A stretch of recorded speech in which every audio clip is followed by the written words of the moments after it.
Hello दोस्तों। अभी हम घर्षण बल के बारे में डिस्कस करने जा रहे हैं और उसके बारे में हम पूरा ही कंसेप्ट पढ़ेंगे। मैथमेटिकल उसका इक्वेशन फॉर्म में पढ़ेंगे, फिर इस पे बहुत सारे न्यूमेरिकल होते हैं, बहुत सारे आते हैं कॉम्पिटिटिव एग्जाम में भी, और ये बहुत ही इंपॉर्टेंट होता है। तो इसको इग्नोर करना एक बहुत बड़ी भूल साबित हो सकती है। तो ये छोटा सा चैप्टर है, लेकिन इस पे जो न्यूमेरिकल्स आएंगे वो बड़े होंगे, उसमें कंसेप्ट क्लियरिटी होनी चाहिए और कैसे वहाँ पे सोचना है आपको, क्योंकि फ्रिक्शन हर जगह विद्यमान है ना। पृथ्वी पे हर जगह है। कोई पुस्तक मेज़ पे रखी है, मान लो उसको मैंने पुश किया, ठीक है, फिर कुछ देर बाद रुक जाती है। ऐसा क्यों होता है? न्यूटन का नियम, फर्स्ट वाला नियम क्या बोलता है? जब कोई वस्तु गतिमान है तो गतिमान रहेगी, स्थिर है तो स्थिर रहेगी। लेकिन मेज पे पड़ी एक पुस्तक है और उसे हमने पुश किया किसी वेग से, ठीक है, लेकिन पुश करने के बाद कुछ देर बाद चल के वो रुक जाती है।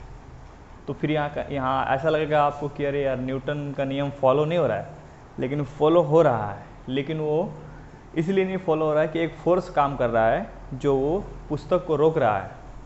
तो इससे ये पता चलता है कि फ्रिक्शनल फोर्स होता है हर जगह, ठीक है। वो इसके कंसेप्ट को समझना ज़रूरी है। तो दो तलों के बीच ना, मान लीजिए एक तल है, ये ऐसे है, ठीक है, और ये आपका कोई तल कोई इसमें प्लेन है, सरफेस है, ग्राउंड है, जो भी है। इसको हमने क्या किया, एफ बल से खींच दिया, एफ बल से खींच दिया। तो एफ बल से जब हम खींचेंगे तो खींचने में थोड़ा सा परेशानी होगी, है ना। तो वो इसके अपोजिट साइड में घर्षण बल एक लगता है, ठीक है। इस तल के सरफेस है ना, जो सरफेस जो हमारी जो हथेलियों के बीच जो चिपका हुआ है कि ये लगता ही है घर्षण बल। इसके मुख्य रूप से कारण पे जाएं तो ये जो सरफेस को अगर आप माइक्रोस्कोपिक उस पर देखें, माइक्रोस्कोप से देखें, तो आपको ऐसे बहुत सारे गड्ढे नज़र आएंगे, बहुत सारे ऐसे ऐसे गड्ढे नज़र आएंगे सरफेस पे। दूसरी साइड भी ऐसे ऐसे आपको गड्ढे नज़र आएंगे, ठीक है।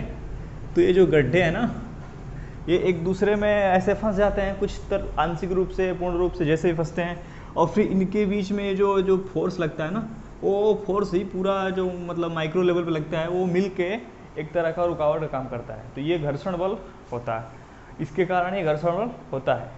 वो हर एक सरफेस के ऊपर डिपेंड करता है कि किस सरफेस पे क्या होगा, मतलब ये घर्षण बल कितना कितना होगा।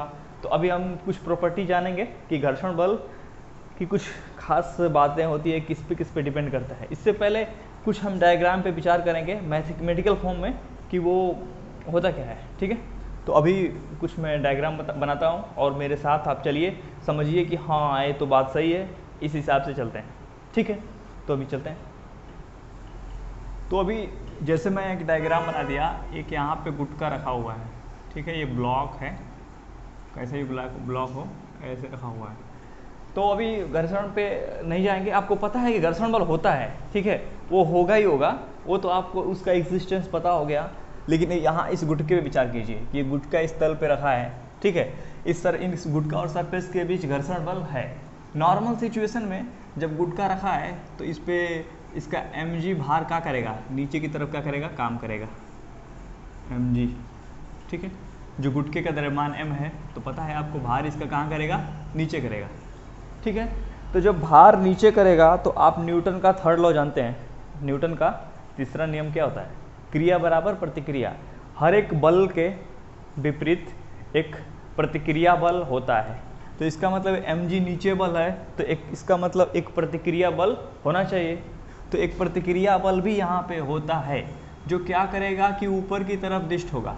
लेकिन ध्यान दीजिए कि वो सरफेस से ना, सरफेस की प्रतिक्रिया है, क्योंकि इस सरफेस के कारण ही मतलब टिका हुआ है, तो वो सरफेस से ऊपर की ओर जाता है। तो बुक में अगर आप देखेंगे तो बुक में ऐसे बना दिया होगा कि ये मतलब ऊपर की तरफ एक आपको काम करेगा P, प्रतिक्रिया बल ये P काम करेगा। लेकिन जो हट के बनाया है ना, ऐसा नहीं है, वो हट के नहीं होता है, वो समझाने के लिए बनाया है। उसमें लिखा भी है कि थोड़ा सा दूर दूर बनाया गया है। ये यहीं से जाएगा, वो जो CG है ना, centre of gravity, CG centre of gravity मतलब गुरुत्व केंद्र, ठीक है। जो गुरुत्व केंद्र है, उस गुरुत्व केंद्र से ही रिएक्शन वाला होके जाता है। तो मतलब कि इससे जाएगा तो ये यहाँ से ये ऐसे ऊपर जाएगा, ठीक है। तो अगर ऐसे देखने पे आपको ऐसा लगेगा कि अरे यार ये मान लीजिए कि ये ऐसे सेंटर ऑफ ग्रेविटी है, mg नीचे काम कर रहा है और यहाँ से ऊपर ये आपका p काम कर रहा है, ये आप सोचना गलत हो जाएगा यहाँ पे। एक्चुअली में क्या हो रहा है कि ये सरफेस से ऊपर आपका रिएक्शन फोर्स है ना जो p, वो काम कर रहा है, और mg कहाँ काम कर रहा है, mg आपका सेंटर से नीचे की तरफ mg का कार्य कर रहा है। तो ये चीज़ आप समझ गए, ठीक है। तो नेक्स्ट वाले चीज़ पे विचार करते हैं। इस सिचुएशन में कोई बल नहीं लग रहा था ना, इस सिचुएशन में कोई करते हैं एक दूसरा, मतलब वही ब्लॉक है, यहाँ मैं बना दिया, ठीक है। अब यहाँ पे आपको पता है कि mg कहाँ काम करेगा, ठीक है, mg आपको नीचे की तरफ काम करेगा, mg नीचे काम करेगा, ठीक है। और एक छोटा सा बल आपने लगा दिया F, ठीक है। अब वेक्टर फॉर्म में थोड़ा सा एनालाइज करेंगे, क्योंकि दिशा का भी ध्यान रखेंगे, बल लगा तो किस डायरेक्शन में लगा। तो अगर छोटा सा F बल लगा देंगे तो अब इस पे दो बल काम कर रहे हैं, ठीक है। हमारे जो बेसिक फंडामेंटल हमने रूल पढ़े हैं कि फोर्स वाला क्या है, कि कैसे इस पे संतुलन होगा, तो इस पे दो बल काम कर रहे हैं, एक mg नीचे की तरह काम कर रहा है और एक F इधर की तरह काम कर रहा है। तो इन दोनों बलों को अगर हम ध्यान दें तो इनका परिणामी किधर होगा, अगर इनको हम जोड़ेंगे इनको, तो इनका परिणामी कुछ इस दिशा में होगा कि नहीं होगा। रियल वाला बल है, mg क्या है, रियल बल लगा, और F ही रियल बल लगा, तो इनका परिणामी किधर होगा, रिजल्टेंट आपका इस साइड में होगा, ठीक है। ये F बल है और ये mg बल है, तो ये आपका परिणामी है। तो परिणामी इस दिशा में लगा, यार ठीक है, परिणामी तो लग गया। तो हर एक बल के विपरीत में एक प्रतिक्रिया बल होता है न्यूटन के अनुसार, ठीक है, ऐसा होता ही है। तो इसका मतलब कि यहाँ पे एक ये जो परिणामी है ना, इसके अगेंस्ट में एक प्रतिक्रिया बल क्या होगी, लगेगी, एक प्रतिक्रिया बल क्या होगा, लगेगा ही लगेगा। इसीलिए यहाँ पे ना जो प्रतिक्रिया बल होती है वो लगेगी। तो प्रतिक्रिया बल अब हमेशा तल के लंबवत होती है, ठीक है। प्रतिक्रिया बल कहाँ होगी, तल के तल के लंबवत, तो वो दूसरा होगा, नॉर्मल बोलते हैं, अभी उस पर चलते हैं हम लोग। वो जो प्रतिक्रिया बल होगी ना तल से ही लगेगी, ठीक है। तो अब ये जैसा कि यहाँ पे आप देखें तल से गुजरा है, इसके सेंटर गुरुत्व केंद्र से गुजरा है, CG से गुजरा है ना, सेंटर ऑफ ग्रेविटी से गुजरा है, तो यहाँ भी वहीं से गुजरेगा, तो ऊपर तो जाएगा नहीं, क्योंकि इसका परिणामी इस दिशा में कार्य कर रहा है F और mg का, तो इसका मतलब इधर साइड में कहीं होगा, लेकिन ये सरफेस से ये गुजरेगा, ठीक है, ध्यान देने की बात है। तो ये आपका इधर साइड में क्या होगा, P होगा, प्रतिक्रिया बल होगा। वो गया कहाँ से श्रीमान, यहाँ से। इसको मैं थोड़ा दूसरे कलर से कर दूँ, इसको मैं दूसरे कलर से कर दिया, ये लीजिए, ठीक है। अब ये कहाँ से गया है, यहाँ से गया है, लेकिन ये सेंटर ऑफ ग्रेविटी से ही जाएगा, जो यहाँ पे सेंटर ऑफ ग्रेविटी है ना, वहीं से होके जाएगा, वेरी इंपॉर्टेंट, ठीक है। ये चीज़ आपको समझ में आ गई। अब इसमें अब दो चीज़ पे विचार करते हैं कि यार अब हमें पता है कि घर्षण बल होता है ना, हमें पता है कि जब दो प्लेन हैं तो उनके बीच में घर्षण बल होगा ही होगा, ठीक। तो इसका मतलब अब घर्षण बल को उसमें विजुअलाइज करते हैं कि घर्षण बल किधर गया भाई, घर्षण बल कहाँ गया, ठीक है। तो यहाँ पे आप जानते हैं कि घर्षण बल किस दिशा में काम करेगा, जो गति जिधर हो रही है ना, गति के विपरीत दिशा में कार्य करेगा। तो बल इधर लग रहा है, तो मतलब गति हो रही है या होते हुए मतलब उधर होगी, बल बढ़ेगा तो उधर होगी, तो इस बल के विपरीत दिशा में इधर काम करेगा। तो जो आपका रिएक्शन फोर्स है ना, इसके दो घटक हो जाते हैं, दो घटक यहाँ पे आपको हो जाएंगे। तो ये एक नॉर्मल हो जाएगा, जिसको नॉर्मल बोलते हैं, अविलंब प्रतिक्रिया बोलते हैं, R, ठीक है। इसको बोलते हैं क्या, अविलंब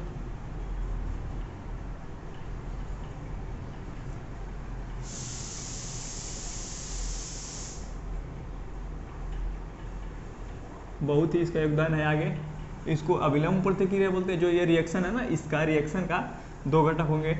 ये एंगल मान लीजिए कि थीटा बना रहा है और एक घटक इधर काम करेगा, ठीक। तो इधर जो काम करता है इसको Fs बोलते हैं। F मतलब स्टैटिक। तो जो घर्षण बल हुआ ना वो इस साइड काम किया, तो Fs उसको हमने बोल दिया। S स्टैटिक है मतलब गति नहीं कर रहा है, तो ये इस तरह से डिनोट कर रहा है। तो मतलब कि आपके इस डायग्राम में क्या आपको लगा यार, ये जो रिएक्शन था ना रियल वाला, रिएक्शन किसके कारण था? ये रिएक्शन था इसमें एक तो mg से, और इधर जो बल लगा रहे थे हम, ठीक है, मान लीजिए इधर से लगेगा ये बल F, इनके कारण ये जो इनको बैलेंस करने के लिए रिएक्शन था।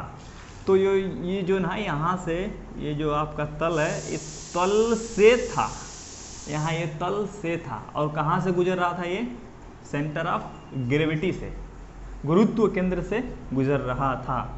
तो इसके यहाँ पे दो घटक हो जाएंगे R के, इस R के दो घटक हो जाएंगे, इधर एक R हो जाएगा और इस दिशा में क्या हो जाएगा? इस दिशा में आपका हो जाएगा Fs, ठीक।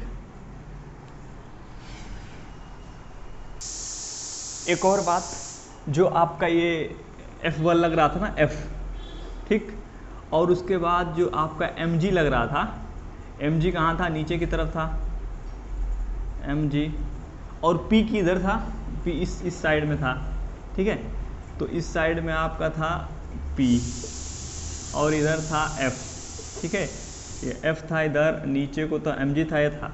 तो इन तीनों जो वेक्टर फॉर्म में लिख के इन तीनों को अगर हम देखेंगे तो एक्चुअली में एक बंद त्रिभुज की तरह दिखाई देंगे। जोड़ दीजिए इनको, मतलब ऐसे और फिर ये ऐसे, मतलब वेक्टर को ही हमने इस हिसाब से करेंगे तो एक ट्रायंगल हो जाएगा जो बंद होगा, एक ऐसे होगा, ये ऐसे, इधर ऐसे, ऐसे ऐसे, एक बंद त्रिभुज की तरह हो जाएगा। तो वेक्टर फॉर्म में बंद त्रिभुज का मतलब ये होता है कि ये संतुलित अवस्था में तीनों बल हैं। तो स्टैटिक फॉर्म में क्या होगा, जब स्थिर रहेगा और घर्षण बल काम करेगा तो ये ऐसा ही आपको रहेगा, ठीक है। अब थोड़ा सा और अब इसमें हम देखते हैं कि घर्षण कोण क्या होता है। तो घर्षण कोण अब अलग अलग परिभाषा के तौर पे हम चलेंगे, लेकिन इससे पहले एक और थोड़ा इसमें देख लीजिए। तो इसमें थोड़ा और देखते हैं कि अगर बल को क्या किया जाए, और बड़ा कर दिया जाए बल को, बड़ा तीर का मतलब ज़्यादा बल। अब बल को ना और बड़ा हम कर देंगे तो ये होगा क्या कि जो आपका जो P था ना, मतलब ये जो रिएक्शन फोर्स था वो जाएगा तो CG से ही, तो और वो क्या करता है कि झुक जाता है, और ज़्यादा झुक जाता है। जैसे ये मान लीजिए इसका ये जो नोक को दिखा रहा है, तो ऐसे था अगर तो और झुक जाता है, और बढ़ाएंगे तो और झुक जाएगा। तो और झुक जाने से क्या आशय है? और झुक जाने से आशय ये हुआ, ये आपका P है, F था, और झुक जाने से जो डेट नीचे मिलाएंगे तो इसके दो कंपोनेंट आप करते हैं हमेशा, ठीक है। क्वेश्चन में भी जाएंगे ना तो ये सब क्लैरिटी हो जाएगी, आप टेंशन लेने की बात नहीं है।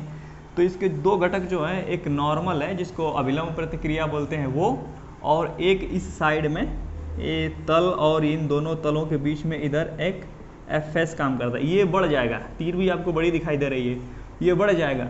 ये बढ़ने का मतलब ये हुआ ना कि ये इसको काउंटर कर लिया, यहाँ जो Fs है वो F के क्या हो गया, बराबर हो गया। किस कंडीशन में? जब स्थिति ही है, मतलब अभी मूव नहीं कर रहा है, चल नहीं रहा है, लेकिन F को बढ़ा दिया तो इसके क्या हो जाएगा, बराबर हो जाएगा। मतलब ये इसको वो ओवरकम करने के लिए ये झुक जाएगा, और ठीक है। ये दो तीन चीज़ें क्या है हमारी बेसिक है, ठीक है। अब ये जो अभिलंब प्रतिक्रिया है ना, इसका चीज़ को बहुत आपको मतलब इसको हल्के में नहीं लेना है, ठीक है, ठीक। अब थोड़ा परिभाषा की तरफ चलते हैं स्टेप बाय स्टेप। तो आगे हम पढ़ेंगे लिमिटिंग, मतलब पढ़ रहे हैं अभी, करेंगे इसमें लिमिटिंग फ्रिक्शन क्या होता है, डायनेमिक फ्रिक्शन क्या होता है, एंगल ऑफ फ्रिक्शन क्या होता है। लिमिटिंग मतलब सीमांत घर्षण, सीमा के अंत, मतलब सीमा पे एक है तो सीमांत घर्षण। इसको मिटा देता हूँ मैं। अब ये समझिए आपकी सीमांत घर्षण क्या होता है। सीमांत घर्षण का मतलब आपको पता है कि जब हम F बल को बढ़ाएंगे तो जो P है ना वो P झुकता जाएगा। P क्या होगा, झुकेगा। तो P झुकेगा, झुकते झुकते एक ऐसी स्थिति आएगी, एक ऐसी स्थिति आएगी। अब जैसे आप जितना ही बल लगाएंगे उतना ही फ्रिक्शन रहेगा, लेकिन स्थिति की अवस्था में, लेकिन F को बढ़ाते बढ़ाते एक ऐसा टाइम आएगा कि ये मूव करना चालू कर देगा। लेकिन मूव करने से पहले, मतलब इसकी गति करने से जस्ट पहले, अब गति करने वाला ही है, तो जो घर्षण बल लगता है ना, जिसको Fs बोलते हैं, जो घर्षण बल लगता है उसको क्या बोलते हैं? सीमांत घर्षण बल बोलते हैं। इस स्थिति में मतलब गुटका अभी रुका ही होगा, ठीक है। इसके थोड़ा सा भी आगे आप बढ़ाएंगे ना बल, थोड़ा सा भी बढ़ाएंगे तो चलना प्रारंभ होता है। इसे घर्षण बल Fs बोलते हैं, ठीक है। आप ये जान गए कि आप क्या बोलते हैं, इसको Fs बोलते हैं, आप इसको ये सीमांत घर्षण बल इसको बोलते हैं। अब सीमांत घर्षण बल किसके बराबर होता है? बस अब मैथमेटिकल फॉर्म जिसको आपको ज़रूरत होने वाली है, ठीक है। तो अब मैं जैसे ये सीमांत घर्षण बल ना, ये प्रोपोर्शनल होता है किसके? R के, अभिलंब प्रतिक्रिया के, ठीक है। मतलब कि जितना ही ज़्यादा R होगी उतना ही घर्षण बल क्या होगा? ज़्यादा होगा, ठीक। तो इसके ये होता है। ये ऐसे कैसे पता चला? ये एक तरह से प्रेक्षण से पता चला है कि कुछ प्रैक्टिकल किया गया है, इससे किया गया है। तो आप बस इतना इसको समझ लीजिए कैसे होता है। अब इसको पता है आपको बराबर करने के लिए क्या करना पड़ेगा? गुणा करना पड़ेगा कांस्टेंट का। तो कांस्टेंट म्यू के करते हैं, म्यू के का गुणा, म्यू एस का गुणा करते हैं, म्यू एस आर, जहाँ पे ये है ना, जो इसको आपको बोलते हैं स्थैतिक घर्षण गुणांक, ठीक है।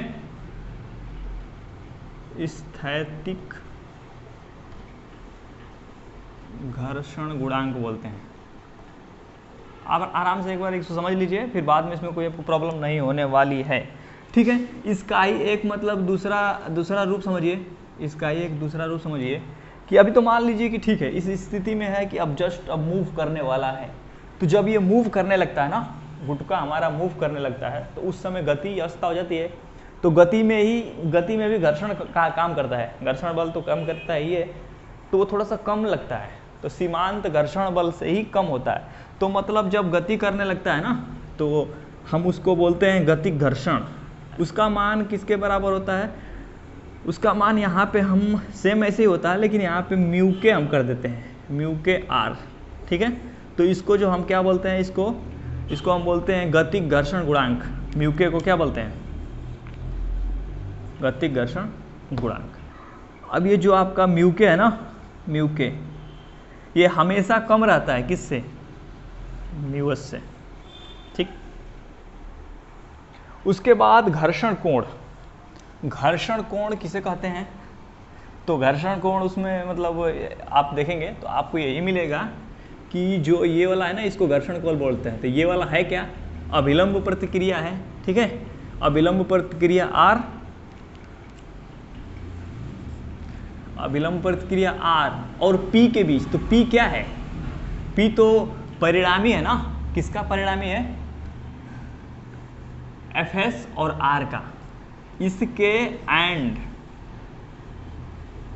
R और Fs, इसको साथ में ले लीजिए। तो R और Fs का जो परिणामी होगा ना, तो यहाँ पे आप क्या मिल रहा है कि ये R और Fs का परिणामी ही है। तो R और Fs के परिणामी और R के बीच में जो कोण होता है उसे हम क्या बोलते हैं? इसे हम बोलते हैं घर्षण कोण बोलते हैं, ठीक है। अब घर्षण कोण के एक और तरीके से परिभाषित किया गया है। जब इंक्लाइंड प्लेन है ना, कोई इंक्लाइंड प्लेन है, ठीक, उस पर परिभाषित किया गया है। तो कुल मिला के आपको पता चल गया कि ये घर्षण कोण होता क्या है, ये भी सब। हाँ, एक और चीज़, ये जो इसका घर्षण कोण का मान कितना होता है, तो जैसा आप जान ही लिए कि ये जो R है और ये जो आपका P है, ठीक है, जो परिणामी है ये फ्रिक्शन है आपका Fs। तो Fs और R का जो परिणामी P है ना, इसके साथ ये जो कोण बन रहा है ये ज्ञात करना है। तो इसको वेक्टर फॉर्म में लिखे हैं, तो इसको उठा के यहाँ कर देंगे, ठीक है। तो इसको ये डेट यहाँ पे आप कर सकते हैं, इसको यहाँ पे इसको मिटा सकते हैं। तो ये जो कोण है वही है। तो ये कोण क्या होगा? ये तो कोण यही होगा कि tan थीटा इक्वल टू लंब बटा आधार। तो ये Fs था ना, Fs था, तो Fs बटा में क्या हो जाएगा? R। ये वाला R है, ये Fs है और ये वाला P है, तो ये हो जाएगा Fs बटा में R। तो इसका मतलब कि घर्षण कोण क्या होता है? Fs बटा में R के भी बराबर होता है, ठीक है। अभी जैसे हमने अभी tan थीटा बराबर क्या निकाला था, Fs बटा में r, ठीक है। तो ये हमारा हो गया था घर्षण कोण ना। तो एक स्टेप इसमें और भी कर सकते हैं। आपको पता है कि Fs बराबर क्या होता है, Fs बराबर होता है μs इंटू आर होता है ना। तो यहाँ पे Fs बराबर μs इंटू आर रखेंगे, μs इंटू आर, तो ये r से r क्या हो जाएगा, कैंसिल हो जाएगा, ठीक है। तो tan थीटा बराबर आपको क्या मिल जाएगा, tan थीटा बराबर मिल जाएगा μs, मतलब घर्षण कोण म्यूएस का टेंजेंट ले लेंगे ना वैल्यू का, तो फिर वो भी निकल जाएगा, ठीक है। Friction on an inclined plane, अनंत तल पर घर्षण। तो आप तो ये जो पीछे जो पढ़े हैं तो पढ़ ही लिए हैं, सीमांत घर्षण गति, घर्षण गुणांक, फिर सीमांत घर्षण गुणांक, फिर उसके बाद घर्षण कोण, ये तो आप पढ़ लिए हैं, पहले भी आपने पढ़ाई होगा। लेकिन थोड़ा सा इसको ये जो डेरिवेशन है ये थोड़ा सा काम का चीज़ है, और इस तरह के इस पर बहुत सारे ये होते हैं, तो हम इसको बनाते हैं। एक अनंत तल दिया है, अनंत मतलब ये झुका हुआ है, ठीक है। ये थीटा कोण पे क्या है, झुका है, और इस पे एक गुटका है, ठीक। मान लीजिए अनंत तल दूसरे कलर से बना दो। इस पे आपका गुटका है, ठीक है। गुटका का जो है वो उसका द्रव्यमान mg होगा, तो mg कहाँ काम करेगा, नीचे, ठीक है। और इसके दो घटक mg के दो घटक कर सकते हैं। एक ये जो तल है ना, ये वाला तल, ठीक है, मतलब कि इस तरह का तल है जो इस पे सरक रहा है ना गुटका ऐसे, तो इस तल के लंबवत एक काम करेगा, तो इस साइड में आपका काम करेगा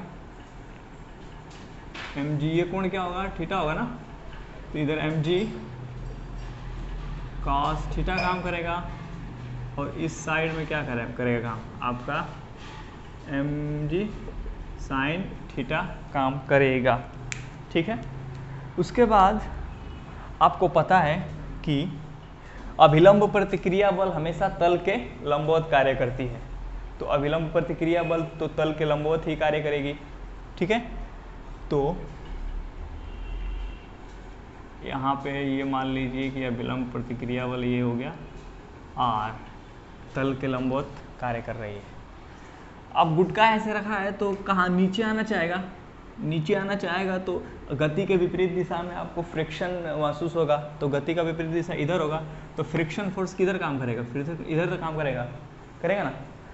तो इस साइड में आपका क्या हो जाएगा, ये फ्रिक्शन काम करेगा, तो फ्रिक्शन को हम दिखा देते हैं कि Fs इस साइड में काम करेगा, ठीक है। कि mg नीचे काम करेगा, mg cos थीटा इस इधर काम करेगा, तल के लंबवत काम करेगा, एक इधर काम करेगा। तो एक जो पहले हम जो बनाते थे इसमें, ठीक है, तो उसमें हमने क्या दिखाया था, mg था, इधर f काम करता था, उसके बाद इस साइड में एक p काम करता था, ठीक है। mg का और f का जो काउंटर करने के लिए रिएक्शन फोर्स ये काम करता था, फिर इसके ऐसे ही काम करता था, ये तल से ही जाता था। तो उसके बाद यहाँ से एक r काम करता था, और इधर साइड में एक fs काम करता था ना। तो ये जो p है ना, p को हम इस समय कैलकुलेशन में इसकी ज़रूरत नहीं पड़ेगी, p के दो घटक r और fs हो जाते हैं, तो इसको आपको ये ध्यान में रखना होगा, r और fs हो जाते हैं। तो इसके लिए p आपका जाएगा, p यहाँ से कहाँ जाएगा, अगर आप बनाएंगे ना तो p साइड में ऐसे जाएगा, ठीक है। तो Fs का और R का परिणामी ही तो एक तरह से होगा, तो उसको नहीं बनाते हैं। अभी हम कैलकुलेशन पे चलते हैं, इतना आपको समझ में आ गया, ठीक है।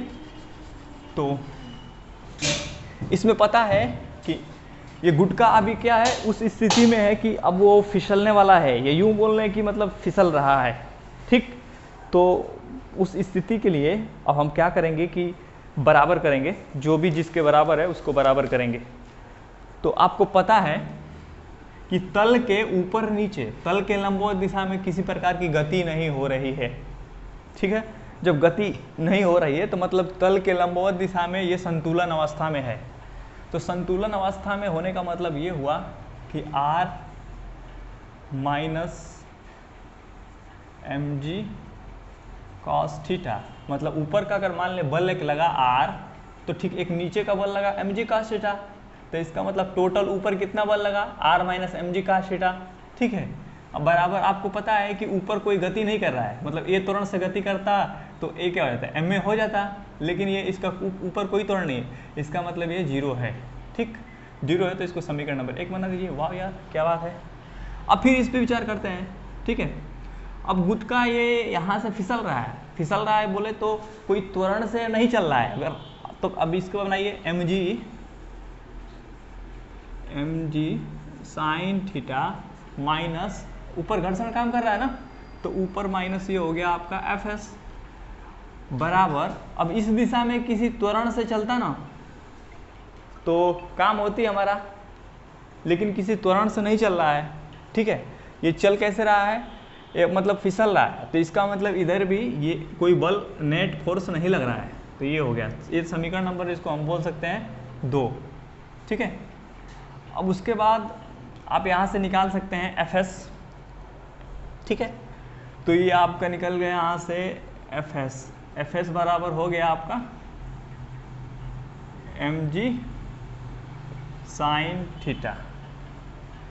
उसके बाद दूसरा चीज़ कि यहाँ से r अब आप निकालेंगे यहाँ से r, तो r बराबर क्या होगा, r बराबर हो जाएगा mg cos थीटा, समीकरण 1 से अगर r निकालेंगे तो। अब आपको पता है कि fs बराबर क्या होता है, आपको अब पता है कि fs बराबर क्या होता है, म्यूएस इंटू r होता है, fs बराबर म्यूएस इंटू r। तो इसका मतलब ये हुआ कि ये मान रख दीजिए इसमें fs का, तो fs का मान यहाँ पे है mg, fs का मान यहाँ पे रखेंगे ना ये वाला, तो ये हो जाएगा mg साइन थीटा बराबर म्यूस को म्यूस ही रन दीजिए, और r क्या है, यहाँ से अगर आप देंगे तो mg cos थीटा है, mg cos थीटा। ठीक है, तो mg से mg इधर क्या हो गया, कैंसिल हो गया, और उसके बाद आपको म्यूस बराबर क्या मिल गया, म्यूस बराबर मिल गया tan थीटा। ठीक है, अब थोड़ा सा दिमाग लगाइए, दिमाग ये लगाइए आप कि यार ये tan थीटा, थीटा ये क्या है, थीटा तो इसी अनंत तल का झुकाव है, इंक्लाइंड प्लेन का ये क्या है, झुकाव है, कि इस इंक्लाइंड प्लेन पे ये क्या है, झुका हुआ है। ठीक है, लेकिन यार हमें एक और पता है आइडिया, हमें ये पता है कि अगर अब यहाँ पे जो मतलब जो ये आपका r है, r के बीच और fs और r का जो परिणामी होता है, उस परिणामी के बीच जो कोण होता है ना, मान लीजिए फाई है कुछ भी है, तो उसको हम घर्षण कोण बोलते हैं। ये वाला घर्षण कोण नहीं है, हम जब तक जितना लगाए हैं उस हमारे समझ से, तो उसको घर्षण कोण बोलते हैं। ठीक है, और हमें पता है अभी हम एक मतलब उसमें पढ़े हैं कि यार घर्षण कोण बराबर क्या होता है, घर्षण कोण अगर मान लीजिए घर्षण कोण tan फाई हो चाहे कुछ, तो उसके बराबर क्या होता है, म्यूस हो जाता है, बस ये होता है ना, हमने पढ़ा है। इसका मतलब कि यहाँ पर म्यूस बराबर क्या दिया है, थीटा ही दिया आ गया, इसके हिसाब से आ गया। ठीक, तो इसका मतलब इसको म्यूस क्या हो गया, एक म्यूस है ना, एक घर्षण कोण ही तो है, तो घर्षण कोण इंक्लाइंड के टेंजेंट के बराबर आ गया। तो अगर हम ये बोल सकते हैं थ्योरेटिकल फॉर्म में कि अगर गुटका क्या है कि फिसल रहा है ना, गुटका फिसल रहा है, तो जिस आनत तल से फिसल रहा है, अपने भार के हिसाब से फिसल रहा है, कोई फोर्स नहीं लगा रहा है, तो जिस आनत तल पे फिसल रहा है, तो उस आनत तल का जो कोण होगा वही क्या हो जाएगा, वही घर्षण कोण हो जाएगा। ठीक है, यहाँ से आपको कुछ बातें समझ में आ रही है, तो हम बहुत सारे बेसिक चीज़ को क्या कर लिए, कवर कर लिए। और उसी तरह से जैसे fs है, उसी तरह से म्यू के लिए भी हो जाएगा, गति अवस्था में भी हो जाएगा, म्यू के बराबर ही हो जाएगा tan थीटा। ठीक है, तो इसमें भी कोई ये बात नहीं है। अब हम ये पढ़ेंगे कि जो आपका जो घर्षण कोण है ना, घर्षण बल है, सीमांत घर्षण बल, उसके कुछ क्या रूल होते हैं, क्या कुछ नियम होते हैं। तो इसमें मैं बता दूं आपको कि ये आकार और क्षेत्रफल पर निर्भर नहीं करता है। पॉइंट नंबर 1, आकार और क्षेत्रफल पर निर्भर नहीं करता है, मतलब कितना भी बड़ा वो हो, उसका क्षेत्रफल हो, उस पर वो निर्भर नहीं करेगा। निर्भर वो किस पे करता है, वो प्रतिक्रिया बल जो है R, उस पर निर्भर करता है।